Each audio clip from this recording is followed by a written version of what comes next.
मिजोरम में एक मरहले और छत्तीसगढ़ में पहले मरहले के असेंबली इंतखाबात के लिए नाम वापस लेने का था आज आखिरी दिन। मध्य प्रदेश और छत्तीसगढ़ में दूसरे मरहले के असेंबली इंतखाबात के लिए नामजदगी की कार्रवाई जारी। उमूर दाखिला और ताउन के मरकजी वजीर अमित शाह ने कोऑपरेटिव बरामदात पर कौमी सेमिनार का किया इफ्तिताह। कहा, ज़राई बरामदात में इजाफे के साथ किसान की खुशहाली हुकूमत का है हदफ।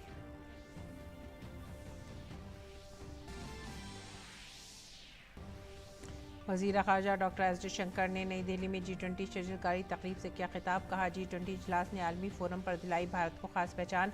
पूरी दुनिया से जुड़ने का बेहतर मौका साबित हुआ G20 इजलास।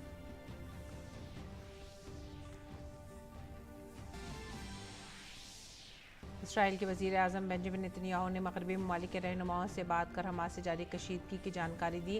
गज़ा में इंसानी इमदाद के लिए कोशिशें तेज। फ्रांस के सदर एमेनुएल मैक्रों का कल इसराइल दौरा मुतवक्किल।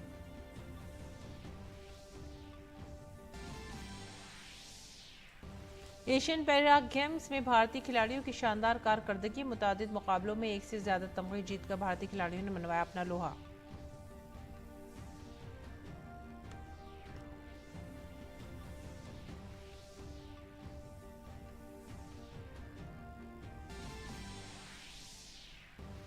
आलमी कप में आज चेन्नई में पाकिस्तान और अफगानिस्तान की टीम के दरमियान मुकाबला जारी। पाकिस्तान ने टॉस जीतकर पहले बल्लेबाजी करने का किया फैसला।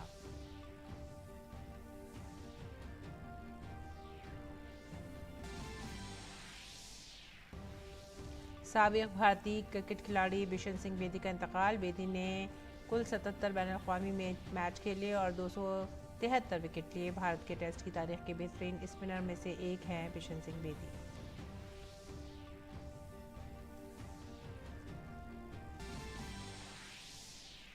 शारदीय नवरात्रि की महानवमी के मौके पर मुल्क भर के मंदिरों में अक़ीदतमंदों का हुजूम। वज़ीर आज़म ने अहले वतन को दी मुबारकबाद।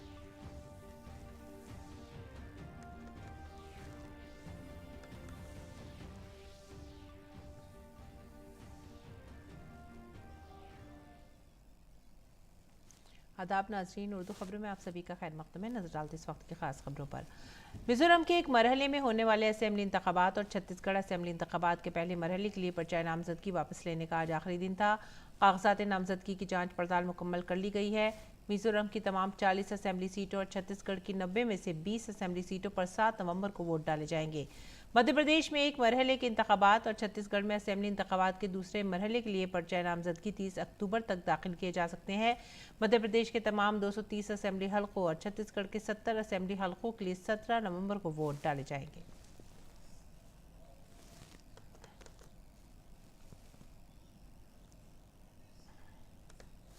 और मध्य प्रदेश में कांग्रेस के कारकुनों ने भोपाल में पार्टी के रियासती सदर कमलनाथ की रिहाइशगाह के बाहर मुजाहरा किया और नर्मदापुरम, सिवनी, मालवा और रामपुर बेघेला सीटों पर ऐलान करदा उम्मीदवारों को तब्दील करने का मुतालबा किया। पार्टी के लिए मेहनत करने वाले ज़मीन से जुड़े हुए लीडरों को टिकट ना तकसीम करके नाअहल उम्मीदवारों को टिकट दिए गए हैं। इसकी मुखालफत में आज भोपाल में पार्टी के रियासती सदर कमलनाथ की रिहाइशगाह के बाहर एहतजाजी मुजाहरा किया गया। कांग्रेस कारकुन कमलनाथ हाय हाय के नारे लगा रहे थे। कारकुनों ने बैनर्स भी उठा रखे थे जिन पर नारे लिखे थे कि फूल छाप उम्मीदवारों को वापस लो।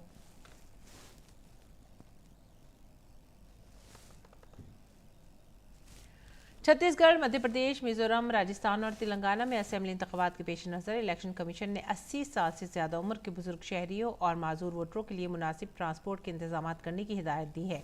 इन 5 रियासतों में वोटरों में से तकरीबन 1.5% की उम्र 80 साल से ज़्यादा है। माजूर वोटरों की तादाद 1% से ज़्यादा है। कमीशन ने कहा है कि ज़िला इंतखाबी अफसरान ऐसे बुजुर्ग शहरियों और माजूर अफराद की मदद के लिए रज़ाकारों का तकर्रुर करेंगे। इलेक्शन कमीशन ने पोलिंग स्टेशनों में दाखिले के लिए बुजुर्ग शहरी और माजूर अफराद को तरजीह देने की हिदायत दी है। इलेक्शन कमीशन के रहनुमा खतूत के मुताबिक माजूर वोटर सक्षम ऐप पर व्हीलचेयर की सहूलत के लिए दरख्वास्त दे सकते हैं। ये ऐप गूगल प्ले स्टोर और एप्पल ऐप स्टोर पर दस्तियाब है। हिदायत के मुताबिक नाबीना अफराद अपने वोट कास्ट करने के लिए पोलिंग स्टेशन पर माउन के हमरा जा सकते हैं। बीजेपी लीडर गजेंद्र सिंह शेखावत ने राजस्थान की कांग्रेस हुकूमत पर इंतशार और खुशामद की सियासत का इल्ज़ाम लगाया है। उन्होंने कहा है कि राजस्थान में एक के बाद एक वाक़े की वजह से कांग्रेस और रियासत के वज़ीर आला की सच्चाई मुल्क के अवाम के सामने आ चुकी है।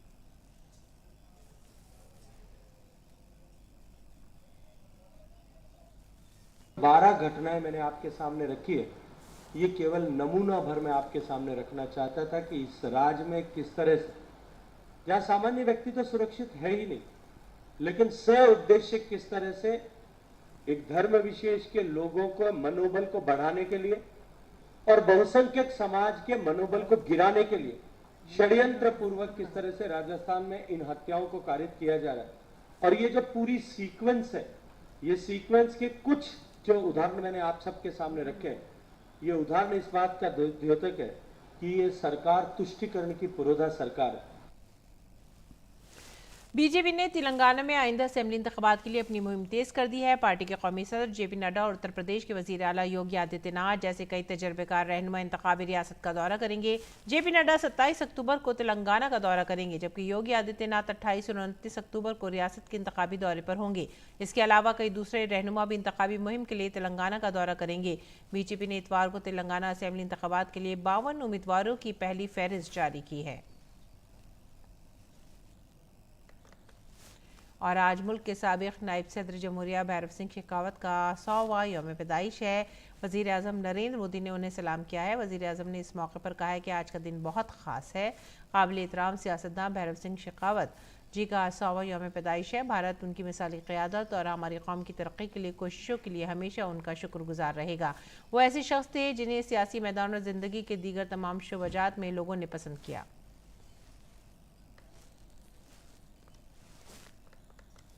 वज़ीर आज़म नरेंद्र मोदी ने भैरव सिंह शेखावत के साथ अपनी कुछ तस्वीरें भी शेयर की हैं।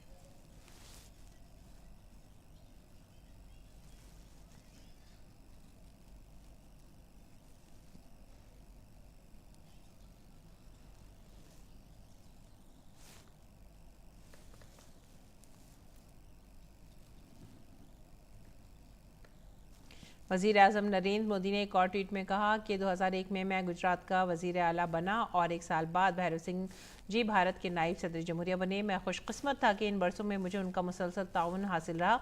उन्होंने 2005 के वाइब्रेंट गुजरात समिट में शिरकत की। इस दौरान उन्होंने इस काम की तारीफ़ की जो हम गुजरात में कर रहे थे। उन्होंने मेरी लिखी हुई किताब आ का धन्य छे की रोनुमाई भी की थी।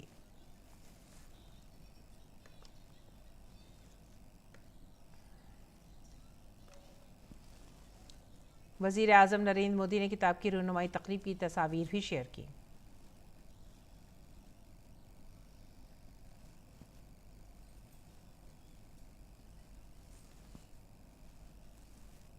वज़ीर आज़म नरेंद्र मोदी ने एक्स पर लिखा कि आज हम अपने मुल्क के लिए भैरव सिंह जी के नज़रिए को शर्मिंदा ताबीर करने और ये यकीनी बनाने के लिए अपने अज़्म का इरादा करते हैं कि हर एक भारतीय इज़्ज़त की ज़िंदगी गुजारने के साथ साथ भारत की तरक्की और खुशहाली के लिए कई मौक़े हासिल करें।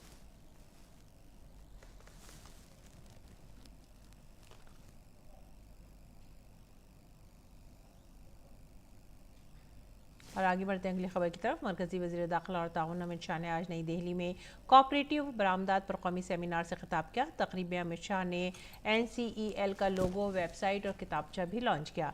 इस मौके पर NCEL के मेम्बरान में मेंबरशिप सर्टिफिकेट भी तकसीम किए गए। एक रोज़ा सेमिनार में बरामदी मंडियों से मरबूत होने के लिए कोऑपरेटिव की रहनुमाई, भारतीय ज़राई बरामदात की सलाहियत और कोऑपरेटिव के मौक़े समेत मुतादिद मौज़ूआत पर गौर व ख़ौस किया गया। इस कौमी सेमिनार में 1000 से ज़ायद शुरका ने शिरकत की है। प्रोग्राम से खिताब करते हुए मरकज़ी वज़ीर दाखिला और ताउन अमित शाह ने कहा कि हमारा बुनियादी मकसद ज़राई बरामदात को बढ़ाना और किसानों को खुशहाल बनाना है। राष्ट्रीय सहकारी निर्यात लिमिटेड की स्थापना ये ढेर सारे उद्देश्यों के साथ बहुत सोच विचार कर की गई। निर्यात बढ़ाने का भी हमारा लक्ष्य है और निर्यात में विशेषकर कृषि निर्यात बढ़ाने का हमारा लक्ष्य है। दूसरा लक्ष्य किसानों की समृद्धि का है। अमित शाह ने कहा कि पीएम मोदी ने कुदरती ज़राअत को फ़रोग़ देने के लिए बहुत से अहम इक़दाम किए हैं। उन्होंने कहा कि 2027 तक तकरीबन 2 करोड़ किसान अपनी ज़मीन को कुदरती करार देने में कामयाब हो जाएंगे। हमारे देश में ढेर सारे किसान अब प्राकृतिक खेती की ओर बढ़े हैं। प्रधानमंत्री जी ने प्राकृतिक खेती को बढ़ावा देने के लिए अपने स्तर पर बहुत इनिशिएटिव लिए और मुझे आनंद है 12 लाख से ज्यादा किसान तो पंजीकृत हो गए, रजिस्टर्ड हो चुके और आने वाले दिनों में एक लक्ष्य है कि 2027 तक कम से कम 2 करोड़ से ज्यादा किसान अपनी भूमि को प्राकृतिक घोषित कर देंगे, ऑर्गेनिक घोषित करने में सफल होंगे। मरकजी वजीर तिजारत पीयूष गोयल ने प्रोग्राम से खिताब करते हुए कहा कि पीएम मोदी की क़यादत में मुल्क तेजी से तरक्की की राह पर गामज़न है। माननीय प्रधानमंत्री नरेंद्र मोदी जी के नेतृत्व में, उनके निर्णायक नेतृत्व में आज जो विश्वास भारत के प्रति पूरे विश्व में देखने को मिलता है, मुझे लगता है यही मौका है। जैसे प्रधानमंत्री जी कहते हैं, यही समय है, सही समय है हम सबके लिए कि हम निर्यात को अपने काम में अपनाएं और निर्यात के साथ जुड़ने का काम करने के लिए और आगे आए। और माननीय गृह मंत्री जी ने जो एक कल्पना की है नेशनल एक्सपोर्ट कोऑपरेटिव लिमिटेड की, NCEL की, ये कल्पना से मैं समझता हूं कि पूरा जो बड़ा क्षेत्र है सहकारिता का, जिसमें लगभग 8 लाख से ज्यादा पूंजीकृत संस्थाएं हैं और लगभग 29 करोड़ सदस्य भारतवासी जुड़े हुए हैं, ये एक प्रकार से देश की उन्नति और खासतौर पे ग्रामीण क्षेत्र के बदलाव, ग्रामीण क्षेत्र की ट्रांसफॉर्मेशन के लिए एक बहुत बड़ा पड़ाव ये NCEL का बनना और इसका निर्यात के क्षेत्र में जुड़ने से आगे देखने को मिलेगा। G20 शजरकारी प्रोग्राम आज दिल्ली के नेहरू पार्क में मुनक्किद किया गया। प्रोग्राम में वज़ीर ख़ारजा डॉक्टर एस जयशंकर और मरकजी वज़ीर हरदीप सिंह पुरी के साथ G20 मेंबरान और मधु ममालिक के नुमाइंदों ने शिरकत की। भारत के G20 शेरपा अमिताभ कांत और दिल्ली के लेफ्टिनेंट गवर्नर ने विनय कुमार सक्सेना भी इस मौके पर मौजूद थे। इस मौके पर वज़ीर ख़ारजा डॉक्टर एस जयशंकर ने कहा कि बहुत से ममालिक ने G20 में अफ्रीकी यूनियन की मुस्तकिल रुकनियत पर खुशी का इजहार किया है। उन्होंने कहा कि G20 लोगों की तवक्का से बहुत बेहतर रहा है। The G20 was very much the subject of conversation. A lot of people were still a little surprised that the G20 could bridge what were strong positions and deep divides. Many other countries also took particular satisfaction at the permanent membership of the African Union in the G20. But overall, there was a sense in global diplomacy, really, that this G20 actually delivered very substantively on what were the most pressing issues of the day, and that, quite honestly, turned out far better than most people expected. मरकजी वज़ीर हरदीप सिंह पुरी ने कहा कि वज़ीर आज़म नरेंद्र मोदी ने G20 की कामयाबी के लिए गैर मामूली कोशिशें की। What I think will stand out of the G20 is the extraordinary effort which came down from the Prime Minister himself personally. I think the kind level of involvement by a head of state or government, as I said, I spent 40 years in the Foreign Service. I mean, it's truly exceptional. I think the team implemented that, but certain decisions stood out. BJP सदर JP Nadda ने आज छत्तीसगढ़ के बिलासपुर में AIIMS faculty से बातचीत की। Bilaspur AIIMS 750 बिस्तरों वाला अस्पताल है, जिसमें तमाम जदीद सहूलियात से लैस 15 से 20 सुपर स्पेशलिटी महकमे हैं।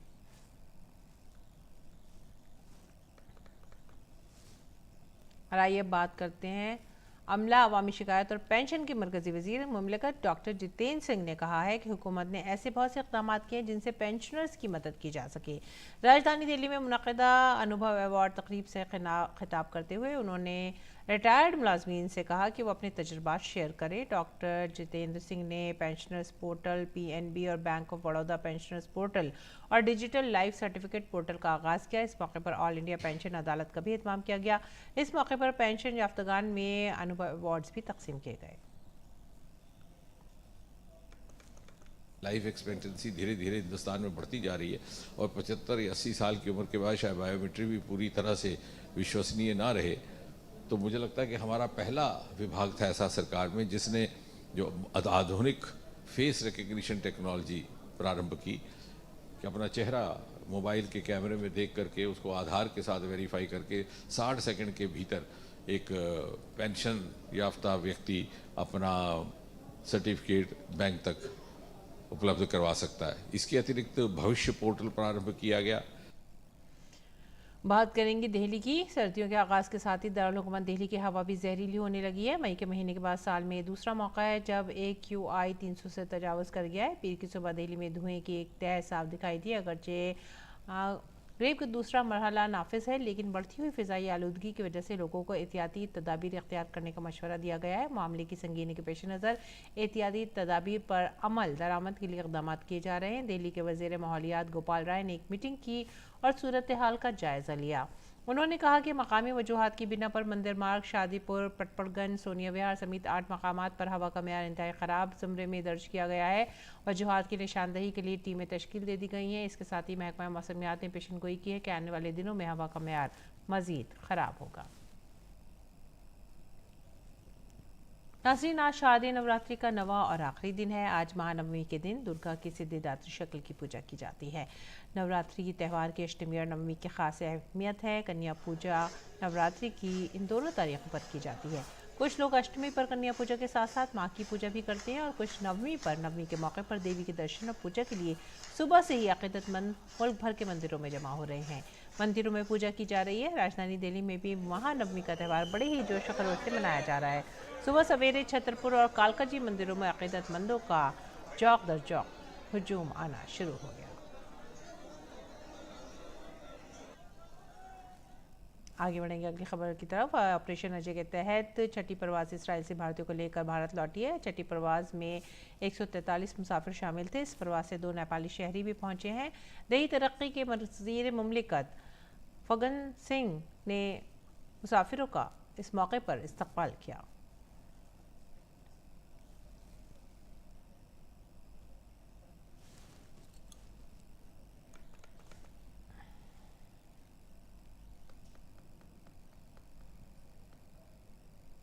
और अब नज़र डालते हैं बैनुल-अक़वामी खबरों पर। इसराइल और हमास के दरमियान जारी तनाज़े के दरमियान इसराइल के वज़ीर आज़म बेंजामिन नेतन्याहू ने कई मग़रबी ममालिक के रहनुमाओं से टेलीफोन पर बातचीत की है। फ्रांस, स्पेन और हॉलैंड के रहनुमाओं के साथ बातचीत में उन्होंने हमास के साथ जारी तनाज़े के बारे में मालूमात फ़राहम की। नेतन्याहू ने हमास की ताकत को ख़त्म करने के लिए अवाम के इत्तेहाद और अज़्म की बात कही और कहा कि हमास पर इसराइल की फ़तह पूरी दुनिया की फ़तह होगी। उन्होंने हमास की वहशियाना दहशतगर्दी के ख़िलाफ़ इसराइल के साथ देने पर रहनुमाओं का शुक्रिया अदा किया।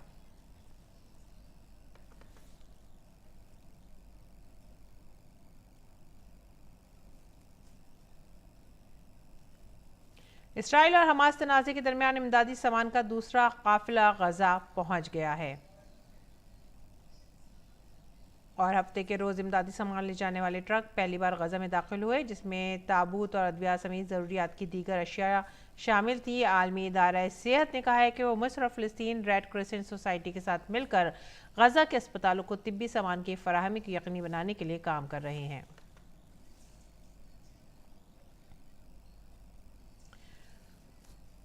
और इसराइल अरब कशीदगी का सबसे मुतनाज़ा मौजू यरूशलेम भी है। ये शहर इस्लाम, यहूदी और ईसाई तीनों मज़हब में इंतहाई अहमियत का हामिल है। पैगम्बर इब्राहीम अलैहिस्सलाम को अपनी तारीख़ से वाबस्ता करने वाले ये तीनों ही मज़हब यरूशलेम को मुक़द्दस मकाम मानते हैं। यही वजह है कि सदियों से इन मज़ाहिब के लोगों के दिलों में इस शहर का नाम बसा हुआ है। आइए इसको समझने की कोशिश करते हैं।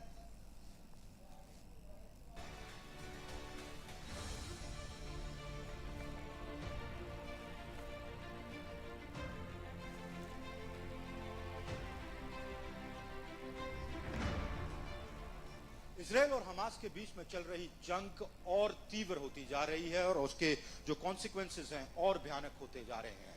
मैं इस वक्त ओल्ड जेरूसलम में खड़ा हूं, जो कि दुनिया का बहुत पुराना शहर है।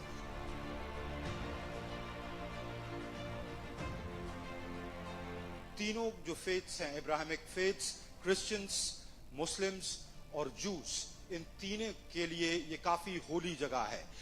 ओल्ड जेरूसलम अलग अलग क्वार्टर्स में बटा हुआ है। ये वॉल्ड सिटी है, इसके बाहर एक वॉल है।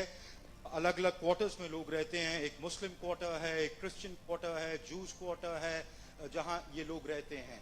ये जो आप मेरे पीछे मस्जिद देख रहे हैं, ये मस्जिद अल अक्सा है। मुस्लिम फेथ के लिए ये काफ़ी होली है, क्योंकि कहा जाता है कि प्रॉफिट मोहम्मद यहाँ से हेवन गए थे और जन्नत में गए थे। और उसके बिल्कुल बगल में जो आप देख रहे हैं वो डोम ऑफ द रॉक या टेम्पल माउंट, वो और उसके बिल्कुल नीचे द वेलिंग वॉल, जो जूस के लिए बहुत ही होली साइट है। दुनिया भर से जो जूश कम्युनिटी है वो यहाँ प्रे करने के लिए आती है। उसके पीछे द चर्च ऑफ होली सेफल्कर है, जहाँ वो जगह है जहाँ जीसस क्राइस्ट को क्रूसिफाई किया गया था। और जैसे मैंने आपको बताया कि इन क्वार्टर्स में अलग अलग ये शहर अलग अलग क्वार्टर्स में बसा हुआ है।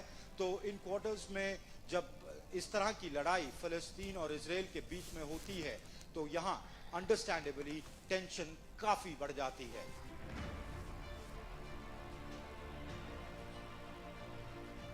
I live in Jerusalem already for 50 years. I used to be neighbors of Arabs. मैं यरूशलेम में 50 साल से रह रहा हूँ। मेरे पड़ोसी एक अरबी थे। हमारे बीच सब अच्छा चल रहा था, लेकिन जब उन्होंने अपने तरीके से शांति की बात करना शुरू की, जिससे सब कुछ बदल गया, जिसके बाद पूरी तरह स्थिति बदल गई। हम साथ मिलकर सब कुछ अच्छा कर सकते थे। मैं अपने सैनिकों के लिए भी प्रार्थना करता हूँ कि वे सुरक्षित घर वापस आ जाएं। हमें यहाँ से हमास को जल्द से जल्द निकालना पड़ेगा। हमास की वजह से हमारे लिए खतरा बढ़ गया है। अगर हमने अभी कुछ नहीं किया तो हम फिर आगे कुछ नहीं कर पाएंगे। अगर वो यहाँ आएंगे और टैंक लगाएंगे तो ये उनको भी भारी पड़ेगा। मैं जहाँ ओल्ड जेरूसलम में हूँ वहाँ पैलेस्टीनियंस भी रहते हैं, मुस्लिम्स रहते हैं और वहीं जूस रहते हैं। यहाँ क्वार्टर्स अलग अलग बटे हुए हैं, पर वो टेंशन यहाँ साफ दिख रही है। अगर हम गवर्नमेंट्स और हमास की बात भी ना करें, लोगों का मत भी बटा हुआ है। दोनों एक दूसरे को ब्लेम करते हैं सिचुएशन के लिए। We used to have a lot for every time, you know, in Gaza, it's all, every time they have problem over there. हमारे बीच हमेशा से समस्या रही है, लेकिन इस बार स्थिति बिल्कुल अलग है। कोई भी ये नहीं चाहता कि युद्ध हो। हम पहले शांति से रहते थे, लेकिन अचानक से ये युद्ध शुरू हो गया, जिसके बाद पूरी तरह स्थिति बदल गई। ये दोनों तरफ के लोगों के लिए बड़ी समस्या है। मेरा पहले पर्यटन के क्षेत्र में कारोबार था, लेकिन युद्ध के कारण सब कुछ खत्म हो गया है। हम चाहते हैं कि ये सब जल्द से जल्द खत्म हो जाए ताकि हम सामान्य जिंदगी जी सकें। यहाँ अभी जो भी हो रहा है वो सभी के लिए मुश्किल का समय है। युद्ध में दोनों तरफ के लोग मर रहे हैं। युद्ध में यहूदी, मुस्लिम, छोटे बच्चे, औरतें, सब लोग मर रहे हैं। हम सिर्फ शांति चाहते हैं, सारे विश्व के लिए शांति। हम पहले भी एक साथ रहते थे, लेकिन ये फिलिस्तीनियों की जगह है और ये सभी को पता है।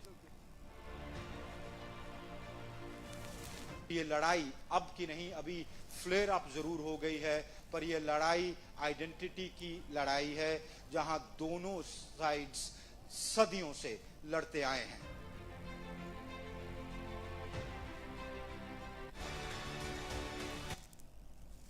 और आइए रुख करते हैं खेल के मैदान का। एक अफसोसनाक खबर, साबिक भारतीय क्रिकेट टीम सिंह बेदी का इंतकाल हो गया है। वो 77 बरस के थे। बेदी ने भारत के लिए 77 बैनुल-अक़वामी मैच खेली। इस दौरान उन्होंने 273 विकेटें हासिल की। बेदी को भारतीय टेस्ट तारीख के बेहतरीन स्पिनरों में शुमार किया जाता है। उन्होंने अपने तौर पर मुल्क को कई मैच जिताए थे। बेदी ने 1966 से 1979 तक भारत के लिए टेस्ट क्रिकेट खेला। बेदी ने 1969 में कोलकाता टेस्ट में ऑस्ट्रेलिया के खिलाफ एक इनिंग्स में 98 रन देकर 7 विकेट लिए थे। ये इनिंग उनकी बेहतरीन कारकर्दगी थी। इसके साथ ही अगर हम मैच की बात करें तो 1977-78 में पर्थ के ग्राउंड पर ऑस्ट्रेलिया के खिलाफ 194 रन देकर 10 विकेटें हासिल की थी। उन्होंने टेस्ट में अपनी वाहिद निस्फ सेंचुरी न्यूजीलैंड के खिलाफ कानपुर टेस्ट में खेली, जो 1976 में थी। और इसके बाद आगे बात करेंगे। मरकजी वजीर खेल अनुराग सिंह ठाकुर ने मायानाज स्पिनर बिशन सिंह बेदी के इंतकाल पर काफ़ी दुख का इजहार किया है। उन्होंने कहा कि बिशन सिंह बेदी की मौत क्रिकेट की दुनिया के लिए एक बड़ा नुकसान है। भारतीय टीम के पूर्व कप्तान जिन्होंने देश के लिए बहुत लंबा समय खेला भी, प्रतिनिधित्व किया, बिशन जी आज हम सब के बीच में नहीं रहे। बहुत दुखद समाचार है। इस दुख की घड़ी में हम उनके परिवार के साथ हैं और जहां धर्मशाला क्रिकेट ग्राउंड में खड़ा हूं, यहां पर शुरू में उन्होंने अपने बहुत कैंप्स लगाए और ग्राउंड में ही यहां पर रहते थे, स्टेडियम में ही, खिलाड़ियों के बीच में। और जब मैं पंजाब की टीम के लिए खेलता था, उस समय हमारी रणजी ट्रॉफी की टीम के भी जब हम उस साल चैंपियन रहे, तो हमारे कोच भी यही थे, बिशन सिंह बेदी जी। तो एक लंबा अनुभव मेरा उनके साथ रहा, एक खिलाड़ी के रूप में भी, एक खेल प्रशासक के रूप में भी। और मैं इतना ही कहूँगा, क्रिकेट जगत को एक बड़ा नुकसान बिशन सिंह बेदी जी के जाने से हुआ है। क्रिकेट आलमी कप में आज पाकिस्तान और अफगानिस्तान आमने सामने हैं। पाकिस्तान ने टॉस जीतकर पहले बल्लेबाजी करने का फैसला किया है। ताज़ा खबरें मिलने तक पाकिस्तान ने 8 विकेट के नुकसान पर 230 रन बना लिए हैं।